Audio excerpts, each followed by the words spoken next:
Chief Exec and Chair of Manx Care, were in with us. And to be quite honest, we were rushed off our feet, Teresa, when we needed far more time than that. But obviously now Manx Care has been in existence how long? 18 months. 18 months. You gave the impression last time that the job was nowhere near finished with the transition and what have you. How are things? There was a board meeting yesterday, first of all. There was. It's our regular board meeting. We hold them monthly, and every second month we hold that in public. So yesterday was an opportunity for the public to join us either in person or watch the board meeting through social media. And what's the aim of that? What's meant to is that for the industry? Is it for government, or is it for the public consumption? It's for everybody. It's really important we are open and transparent with everybody about what we're doing, about what our priorities are, what our challenges are, what we are doing about it. And so the board has a format whereby we talk about strategy, what does the future look like, but also the assurance piece about what we are doing, where we are currently, and our current performance. And we focus the board around our strategic priorities. So what we are doing about improving the quality and safety of services in Manx Care, what we're doing about improving the culture of the organisation, what we are doing around our financial position and achieving financial balance in year, which is incredibly important, and then a cross-cutting theme about how we operate as an integrated health and care organisation and really promoting that integration across all of our services. So what we heard about yesterday at the board, we started off with a story about how we are progressing with our waiting lists, and we were joined by Mr. Baird, who's one of the consultants from Synaptic, who's our partner in terms of reducing the waiting lists around orthopaedics, and Mr. Hutchinson, who is one of Manx Care's orthopaedic surgeons, and they were telling us about how they have worked together to bring Synaptic into Manx Care and the progress that they are making on the orthopaedic waiting lists. And it was really, really pleasing to hear. Since we started this piece of work, we have undertaken 282 orthopaedic operations. And Mr. Hutchinson described that, when we started that piece of work, there were some patients who was waiting up to 4 years for their joint replacement, and now we have got to the point where nobody is waiting more than a year. So the sort of average wait is around 11 months, which is still too long. But to have achieved 282 joint replacements during the last few months is real progress. And clearly the additional investment, which was approved by Tynwald a couple of weeks ago, the 18.3 million, allows us to continue that work well through the winter and into next year. Okay. Was it merely a matter of throwing money at this? Because obviously people with chronic pain, with waiting for replacement joints, dispiriting, it's depressing, and it diminishes life. Now from 4 years to 11 months, with a click of a finger and some money, how come this never happened before? Well, I think waiting lists had grown, and certainly the position pre-COVID was not a good position. And then COVID only exacerbated that. So when Mr. Hutchinson described the last couple of years, orthopaedics particularly had taken a really large hit. Orthopaedics needs a dedicated clean ward. You cannot put any other patients on an orthopaedic ward when you are doing joint replacements. And it was an elective procedure, so was not as high a priority as other cases. And those sort of dynamics meant that effectively orthopaedic surgery had largely stopped for the best part of 2 years, hence the very large backlog.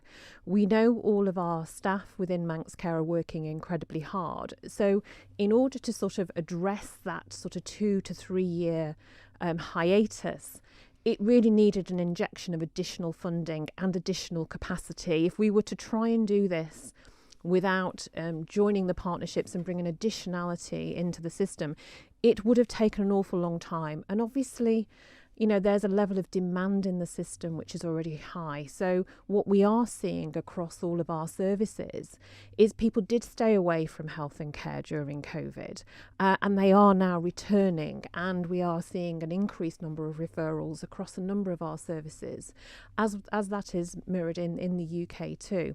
So, responding to increased demand for services as well as a backlog just cannot be tackled within either existing workforce resource or indeed additional finances. So we did need that injection of funding, which is really, really welcome. Okay. The chairman's here as well. Andrew Foster is with us.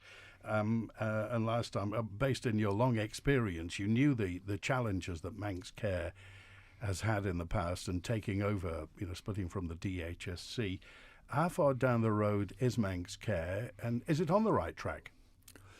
So I think it will be a journey of about 3 to 5 years to raise Manx Care fully to the level that we want everything to be. And we've now been going for about 18 months. And we can see clear progress in all the areas. You just heard Teresa talk about the reduction in waiting lists for orthopaedics, and the extra money will enable us to do that elsewhere. But it's not just the performance, there is the quality and patient outcomes. There is the workforce. We have substantial gaps in our workforce, and we want to tackle those. There's digitisation of healthcare, which is not something you do at the flick of the switch. That's a process that will take a number of years. So all of those things are the sorts of things that the Manx Care Board has set as its objectives and is now monitoring on a monthly basis and bi-monthly in these public meetings. Can you just clarify, in terms of recruitment, and again, it may be naive because we're speaking as lay people here, but is recruiting surgeons and specialists and consultants, is that not straightforward anymore? No, because there is a shortage of almost every healthcare professional, not just in the UK and the Isle of Man, but actually globally. Governments have not been training enough staff, so we're in a competitive market.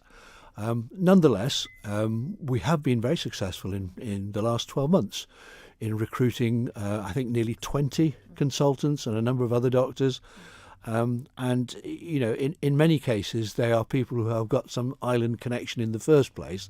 That's the strongest way we've got of recruiting. But, we have a workforce from all over the world of people that have elected to come and work on the Isle of Man for its many attractions. Teresa Cope, the Director of Nursing, talked about the complaints process not being as responsive as it should yesterday. They said they're taking steps to put it right, but all the board members saw examples where they weren't happy with the response itself or the time it took to respond. What will happen to the complaints process? Are you happy with the complaints process? It definitely needs to be improved and strengthened.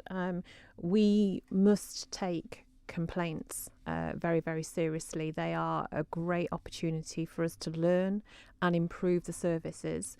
It is also really, really important that we are responsive. So if someone does feel the need to make a complaint, that we have responded within a reasonable time and given due consideration to all of the points that they have raised and provide a comprehensive response back.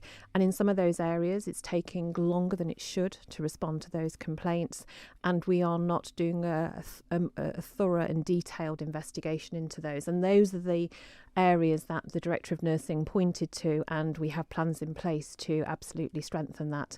As the Chief Executive, I do see every single complaint response that goes out of the organisation because we need, and I need, the assurance that there has been a thorough and complete investigation into someone's concerns, that those concerns have been responded to adequately, and that we have done that in a reasonable timescale. And most importantly from complaints is that we put things right and we learn from those, and we can see evidence as we track the progress of the organisation through our governance routes, that we can see evidence that we have learned from the feedback. And I think one of the really positive services we talk about quite a lot, but we know is really valued by the population, is the Manx Care Advice and Liaison Service, the MCAL service, which is a very responsive service. I think close to 90% of referrals and inquiries made to MCALs are responded to within the same day.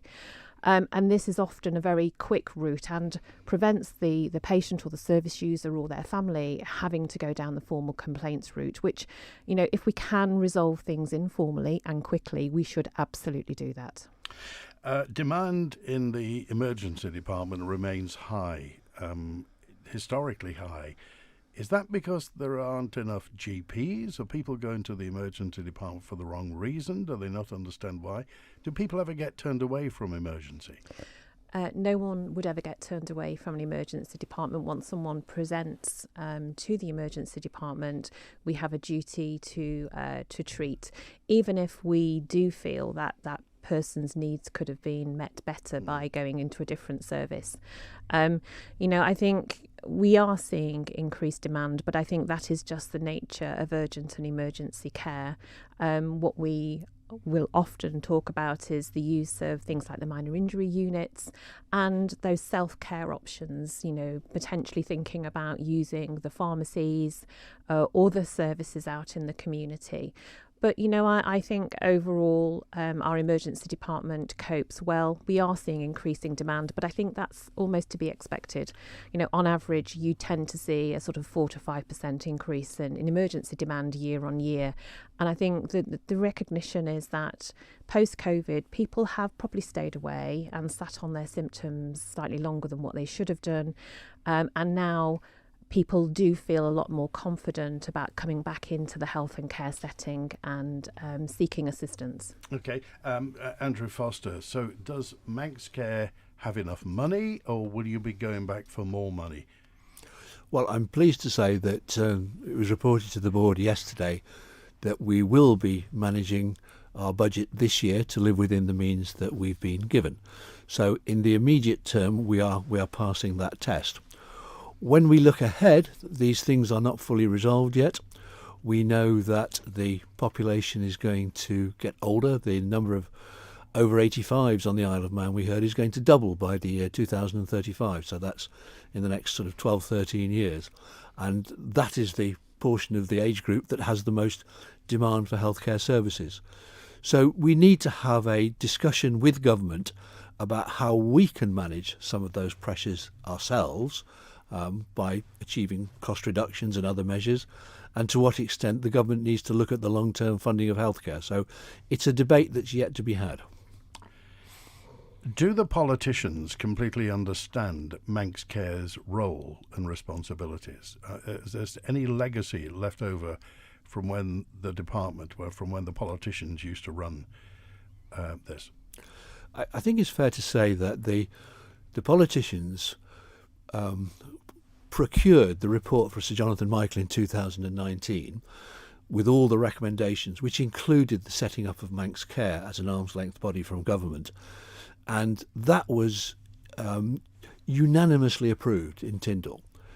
Now, since that time, there have been elections, there have been changes of faces in Tynwald, there have been changes of faces at ministers.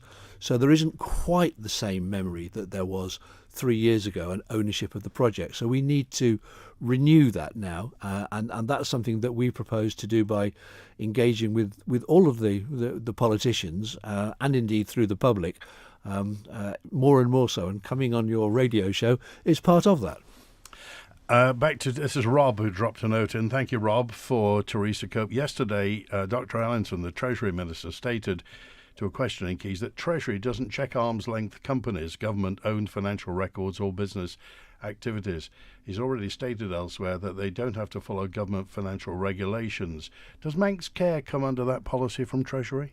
No, we have financial regulations from Treasury that we have to follow. So because, even though we are at arm's length, we report up through a government department, the DHSC, but we do have very clear financial regulations which are monitored through Treasury. And with demand that is, well, possibly theoretically unlimited, with people wanting more and more and more, how far ahead can you project what Manx Care is going to cost?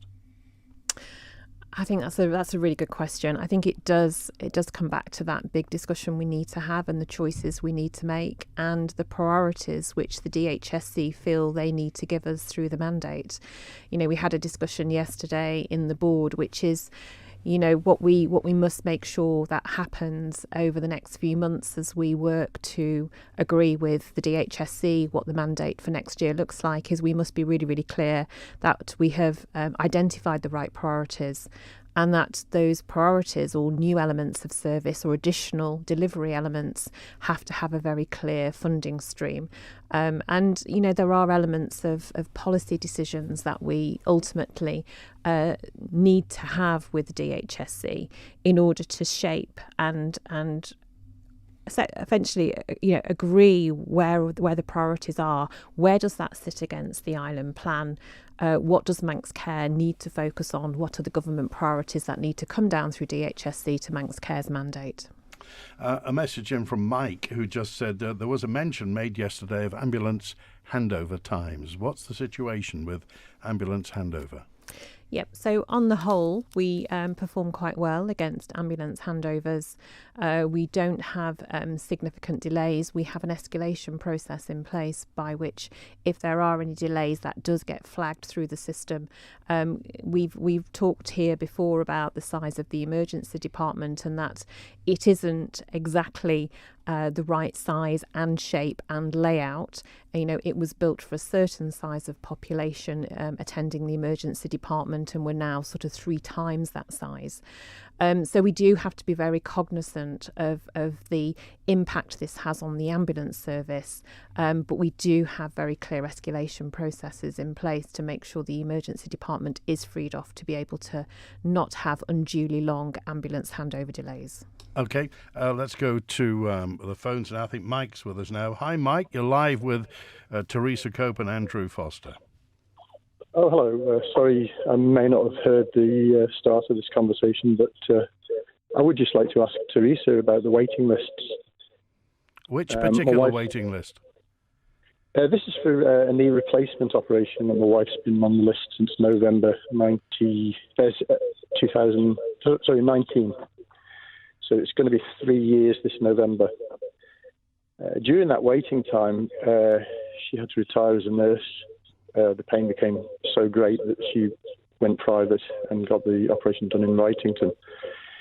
We were assured that she'd remain on the waiting list as if the other knee was the first knee. We went off the island for a couple of months and we let them know about this. And I think a lot of this is down to communication. But since we came back, when we came back, there was some letters on the mat. One said that she'd missed the appointment, and the second saying that she'd been taken off the list, which is all down to communication. Since then, we've been trying to contact the hospital, and nobody's returning calls. Strangely, I didn't know that Teresa was going to be on this morning, but I CC'd her in an email this morning asking what's going on, because unless you have a paper trail, there doesn't seem to be any comeback as far as phone calls. And I believe there is a policy at the hospital for returning phone calls. Okay, Teresa, go. Okay, Mike. So I'm sorry to hear of your wife's experience. So we have already undertaken sort of 282 joint replacements. A further 760 orthopaedic procedures are planned as part of phase 2 of restoration recovery. And obviously I will respond to your email that you sent me this morning so I can give more detail. I guess what I'm not clear, and probably you're not even clear, is whether your wife remains on our waiting list, because actually, given that length of wait, it's likely she would have been captured in that first cohort. So I need to come back to you and have a look into your wife's individual case to understand whether you remain, whether she remains on the waiting list for treatment, or whether because you've sought surgery elsewhere or you've been off island and we haven't had a response. Could I just interject there? Yeah, of course. It was made very, very clear that we were going to be off for the period that we were going to be away from the island. Okay. We made that very clear and notes were taken. When we came back, we also got through and were told and assured that she was still on the list. Okay. Not whether she was part of the first cohort or whatever that might be. If you're saying that, I think what you're trying to say is that she may have missed out because she was due to be done within that first cohort. I would have expected her to have been told when we came back on the 10th of September, that was the case. Since then, and I'm talking the 10th of September, we haven't had one returned call, not one. Okay. Could you explain your policy for returning phone calls? Yeah, well, we would absolutely return phone calls, and I'm sorry you haven't had that phone call returned. As I say, you've obviously emailed me this morning. I will pick that up directly as soon as I'm back in the office, and I will personally call you back later on today with an update once I've been able to look at your wife's details. Okay, Mike, thanks for that. Expect the call later on today. Hello, John. You're live with Andrew Foster and Teresa Cope from Manx Care. Hello, Andy. My question to Teresa is with regard to PSA testing for prostate cancer. Why is it when women are encouraged to partake in breast screening and cervical smear screening, but when men ask for a PSA blood test, it's seen as quite a challenge? The question being asked, has the doctor requested a test, or why do you want it? Which is pretty obvious. If they think they have problems, they require a test. I can give you an instance, Andy. My twin brother and myself have been talking to our younger brother for quite some time about having a PSA test, because our father passed away with prostate cancer-related problems. My younger brother, he went to his doctor's practice in the middle of July, and whilst there, he requested a PSA test. And the question posed to him was, has the doctor requested it, or why do you want it? So he explained why, that there was a history, and eventually, after some consideration, they allowed him to have the test, and he had the blood test, and within a week, he had a phone call from the GP's practice to tell him that his PSA count was abnormal and considerably raised. So he was quickly then moved on to have CT scans, MRI scans, and further blood tests, and then he was referred to a consultant. And the good news part of it really is, after 3 months, he was a couple of weeks ago, he started on treatment for the prostate cancer. But I think there's a bit of, the men should be encouraged to have these blood tests, not discouraged. Yeah, so thank you. And I think there are two parts to this, really. So the first part is whether there is any routine screening programme for prostate cancer, and there isn't. There isn't an evidence base for that at the moment, and the UK doesn't have a screening programme for prostate cancer, and neither does the island. It's perhaps something that should be considered, but at the moment, the evidence base isn't there to routinely screen for prostate cancer. But that's not to say that we shouldn't be vigilant, and there shouldn't be awareness about symptoms, and particularly around family history.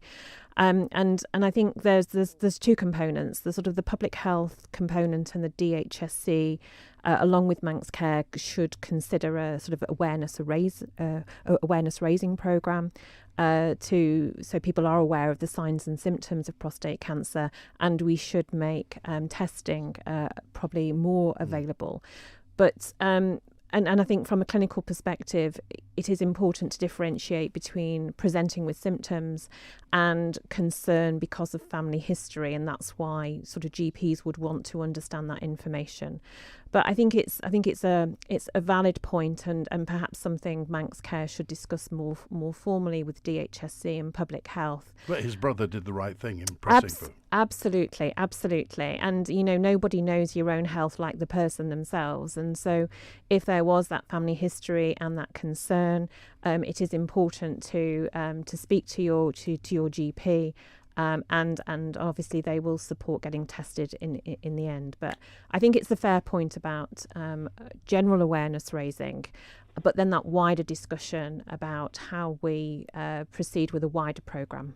Okay, well, that's good news. Well, good news that he's found out and is on the treatment path. John, thanks for calling today. Yeah, but Andy, he wasn't displaying any symptoms before he requested this test. So he was just concerned.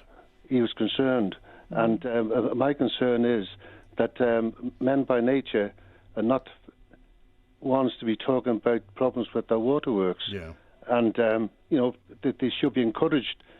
The men should be encouraged to have this blood test, regardless whether it's reliable or otherwise. That this test can be a very good indicator.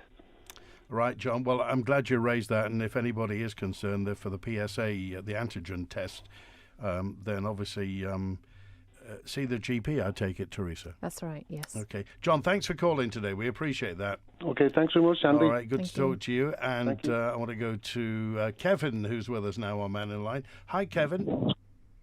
Hi, Andy. This is a question for Teresa, if I may. Okay. This is I think the third time I've spoken to Teresa now on the Mannin Line. Just an update about my wife and her waiting for a hip operation. As you know, we've funded 2 operations now, and we're looking at a full hip replacement, which we're on the waiting list. It's been quite a while now, probably up since about March this year that we've been waiting. And we were hoping to have the operation on Ireland, hopefully before Christmas. Now, we've had a phone call this morning from the consultant secretary, and this is not going to happen. It's going to be in the new year at the earliest. Now, I know Teresa was speaking a little while ago about getting waiting lists down to about 4 weeks. But I think the problem we have at the moment is we've got a huge backlog of operations which we've still yet to address. And I just wondered what Teresa has to say about that. Yes, so we recognise that our waiting lists have been excessive, and that's why one of the first things Manx Care did actually last year was to put in the request for additional funding to start that additional activity. I don't know whether you heard me earlier, Kevin, but 282 orthopaedic operations have been undertaken so far as part of this joint programme in conjunction with Synaptic.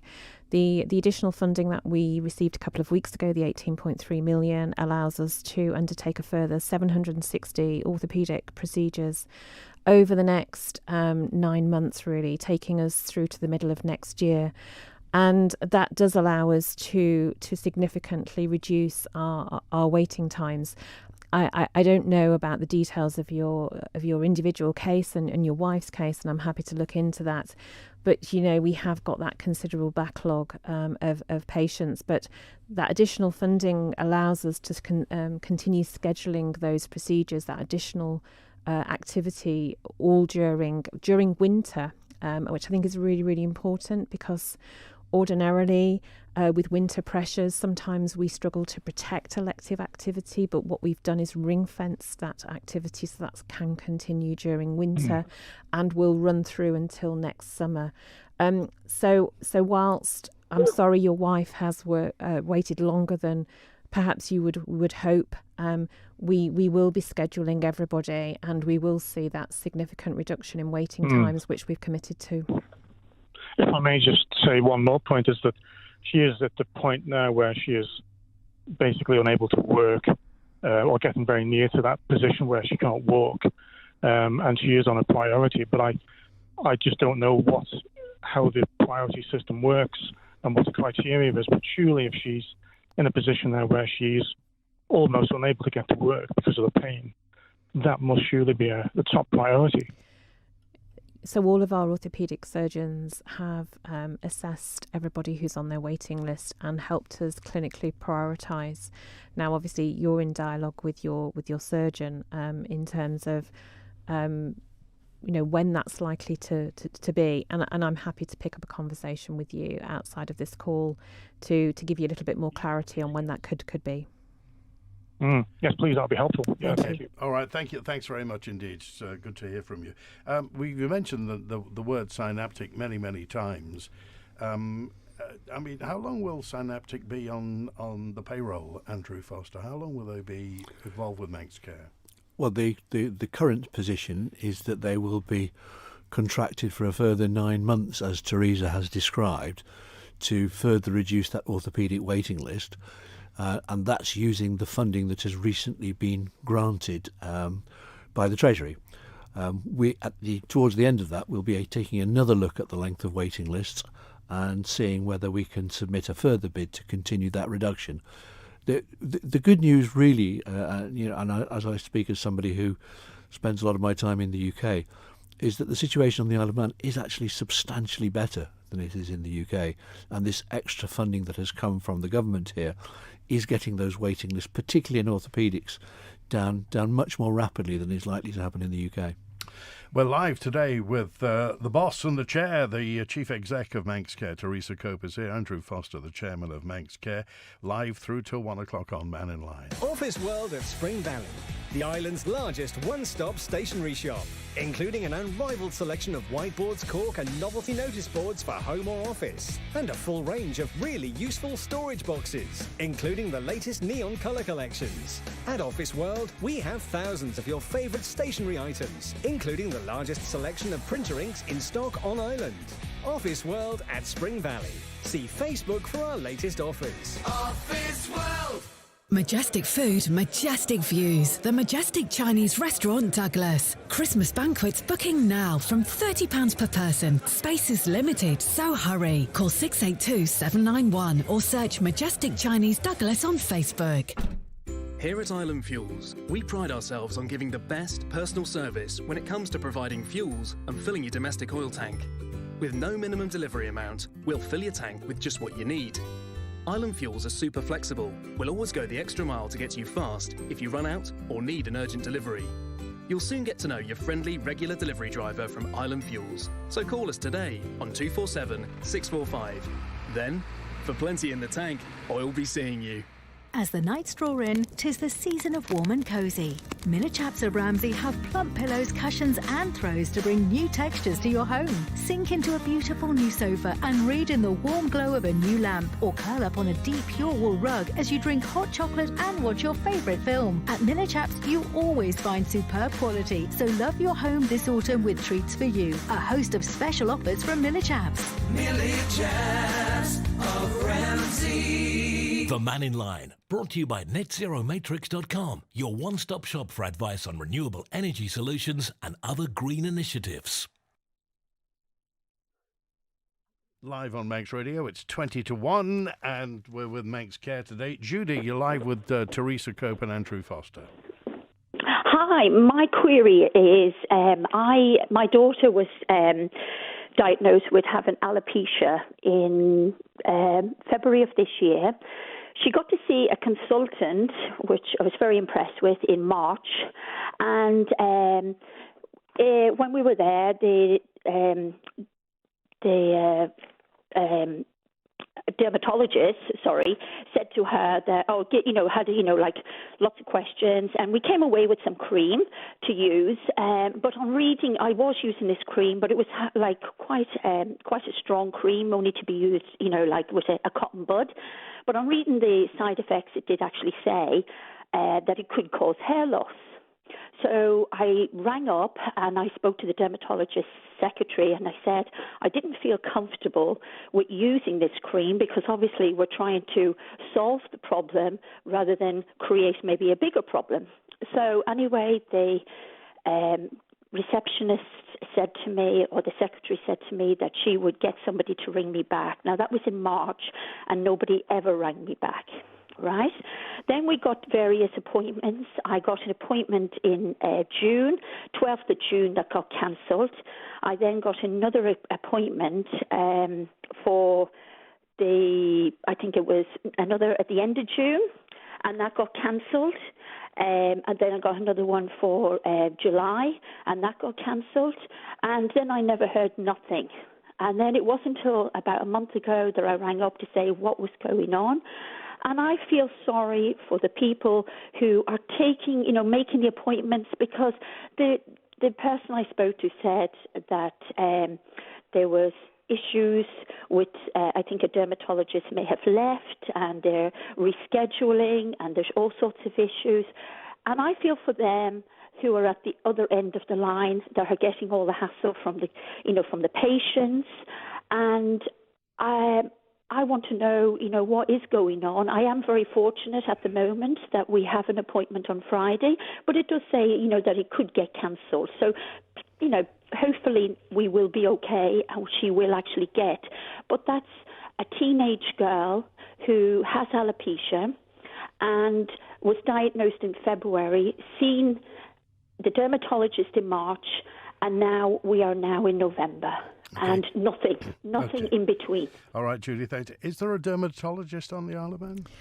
There's a visiting dermatologist only at the moment, I'm afraid. It's one of the posts that we haven't been able to recruit to.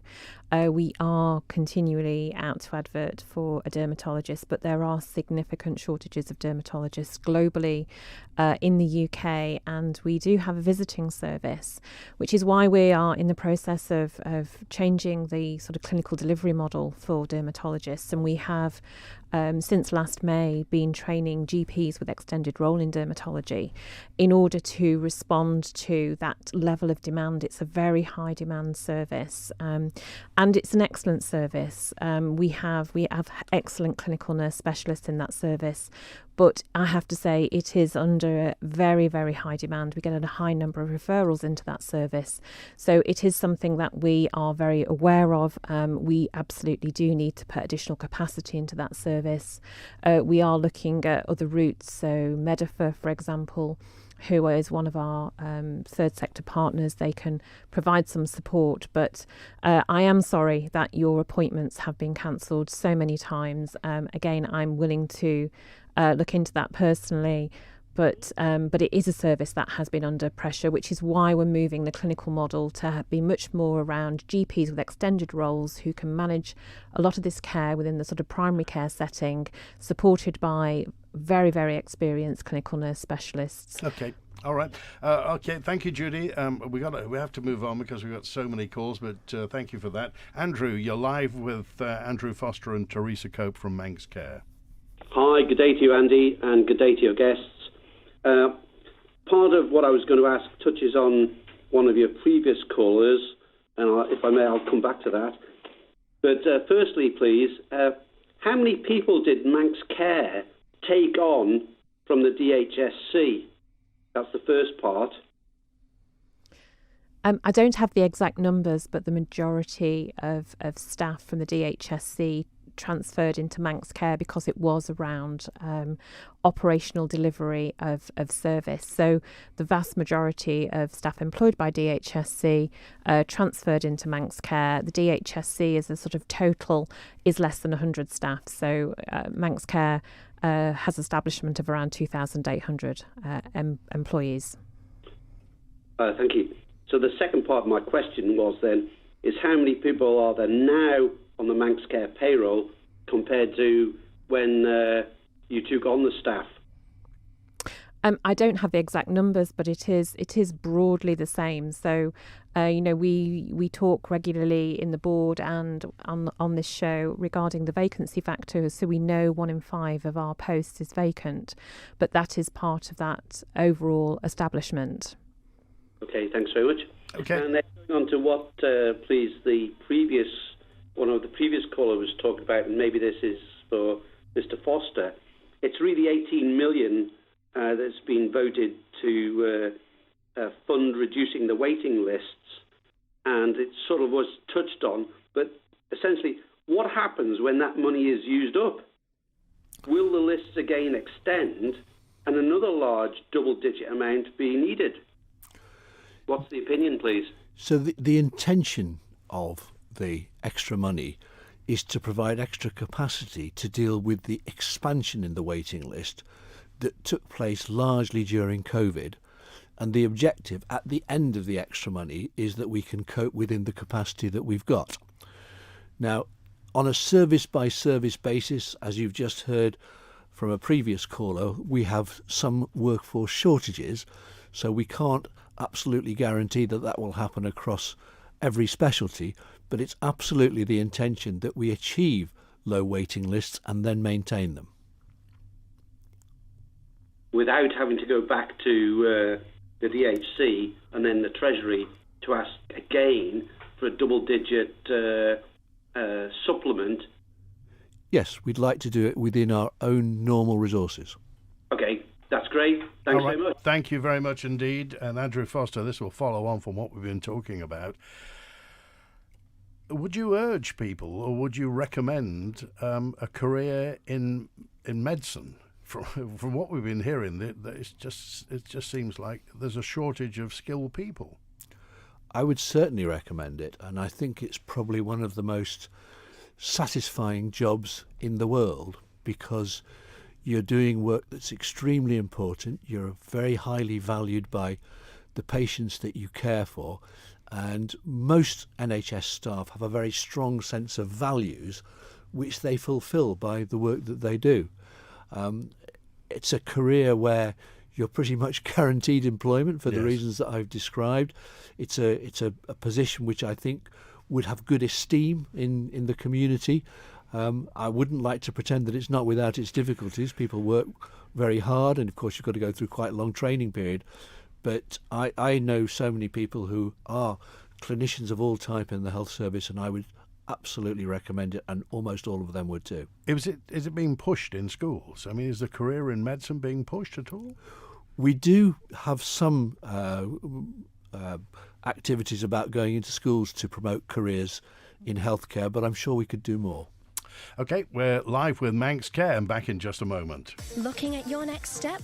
University College Isle of Man is holding its next open evening on Thursday, 17th November between 4 and 7 p.m. Visit our Homefield Road campus to learn about our range of courses from school links, 16 plus, apprenticeships, degrees, adult education and leisure courses. Get involved in fun activities, view fantastic demonstrations and talk to expert lecturers with refreshments and live music.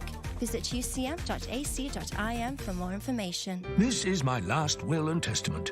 To my family, I leave years of financial headaches, large legal bills, and the prospect of having to sell our home to pay for it all. Is that the legacy you choose to leave? Without a proper will and thorough planning, it could happen. Mannin Advocates, experiencing wills, probate and estate planning with a friendly service to make sure the future of your loved ones are secure. Don't put it off. Call 639 350 for your free initial consultation with Mannin. Here for you. Gifts and toys to pet supplies and bird food, winter garden supplies and much more. Riley's Garden Centre has everything you need for the festive season. So call in at Cool Road, Braddon, or visit rileys.co.im and get set for Christmas at Riley's. Concerned, confused or curious about climate change? Want to do your part? Then visit netzeromatrix.com, helping businesses and individuals understand the net zero targets that government has set, how they'll be achieved and what impact it will have upon us. Plus, get practical advice and tips for saving energy, the options available for switching to renewable energy technologies, and much more. We all need to do what we can. So visit netzeromatrix.com and join us. The Mannin Line, brought to you by netzeromatrix.com.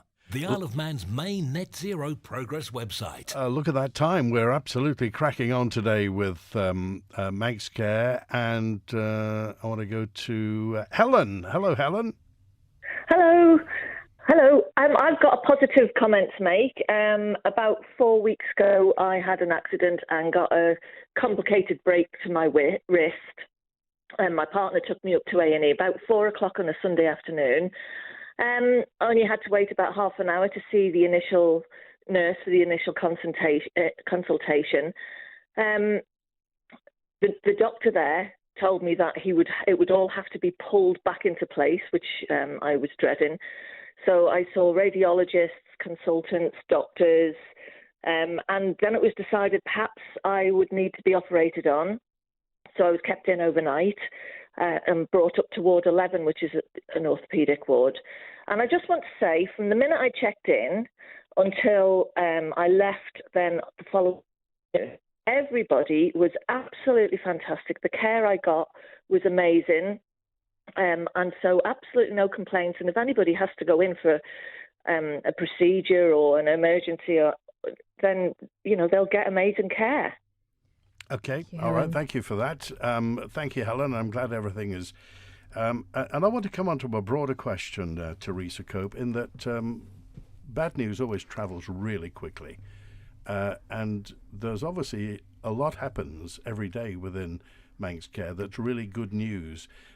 How do you personally cope with that? Because people will always come to you with bad news. Yes, and I think as the chief executive, it's expected that probably what comes across my desk are the most challenging matters, the most serious complaints, the ones where we haven't got it right, and that's the job of the chief executive to sort out those issues. But what I would say, and we try to reflect this in the board and the horizon scan and that balance of what we bring to the board, there is so much fantastic work that goes on in Manx Care every day. The staff team are truly amazing. It's humbling to see the work they do. And, on their behalf, I often want to make sure we celebrate the successes, recognise their achievements, recognise the good work, because these are tough jobs. But our staff are absolutely amazing. And I think the public and our patients and our service users generally really recognise that. But part of us doing this and talking and having the boards in public is to be able to recognise a lot of that really, really good work which happens in Manx Care and recognise the contribution of our staff. Okay, a quick question from Liz, and it is, does Manx Care run Nobles Hospital? Yes, it does. Okay, just check it. Liz's supplementary is, can you confirm you'll never charge for car parking? No, we can't. Okay, right. Let's move on. I want to go to Joy. I think Joy's with us now. Let me find Joy. Hi, Joy. You're live with Manx Care. Hiya. Hi, Joy. Can I ask a stupid question? I was under Mr. Baker, and he referred me to Mr. Wright. Now, that was in March. Because of this, I can't work because I'm waiting to see I've got something wrong with my spine. And I keep ringing up the secretary and leaving messages asking them to ring me back, please. And I hear nothing. And I still haven't got an appointment to see Mr. Wright. So, Joy, please let me pick that up on your behalf. But I think we're hearing that as a regular theme through the calls today, that people are struggling to get hold of the clinical teams, secretaries within Manx Care. And probably for yourself and for everybody else, there is always MCALs. So whilst we will respond to individual concerns and we will try and get the systems better internally, 642 642 is the number for MCALs, and they will always help facilitate getting you a response within the same day. So let me pick up your individual issue as to why you haven't received that response from Mr. Wright's secretary. But 642 642 is the MCALs line, and they will always help you. Okay. All right, Joy. Apparently, they say it's because I've been referred by another specialist that it is taking longer when I do ring up. It shouldn't take any longer. I mean, obviously, Mr. Wright has an expertise in spinal work, and that's why you have been referred to him. But it shouldn't take longer, so let us pick that up for you. Okay. All right, Joy, thanks for that today. Lots and lots of messages we didn't get to, and lots of telephone calls we didn't get to. And like last time, we ran out and didn't talk about social care. We didn't talk about adult social care, and we didn't talk about mental health as well. So if you, I understand, I think it's the middle of December, you're popping, Ross Bailey is the mental health boss. He's popping in with you then. He is, and perhaps we can do social care at the same time, because it is a really, really important component part of Manx Care. So important we talk about mental health and the social care framework. Okay, that's Wednesday, December 7th, Ross Bailey. What's his official title? He's the General Manager for Integrated Mental Health Services. Okay, and Teresa Cope going to be here, because at that time of the year, as we're coming up to Christmas, obviously lots of people get all sorts of pressures on them. Yes. As to what's going to happen. Briefly, the state of Manx care, Teresa Cope. We continue to make good progress against our key objectives, continue to listen and want to continue to learn and hear feedback. Okay, Andrew Foster. Teresa's really said it. You know, it's a journey. It's making good progress, and we really welcome these incidences like coming on the Mannin line, because we really do want to hear from the public and engage with people in their own care. Okay, thanks for being with us today. Chairman of Manx Care, Andrew Foster, Chief Exec, Teresa Cope. So Wednesday the 7th, Ross Bailey and Teresa Cope will be back talking about seasonal mental health. Thanks to Chris Quirk producing today on Mannin Line. Back tomorrow with Open Line, and Friday live at Ballacameen High School. It's a bit blowy. Do take care. WINT.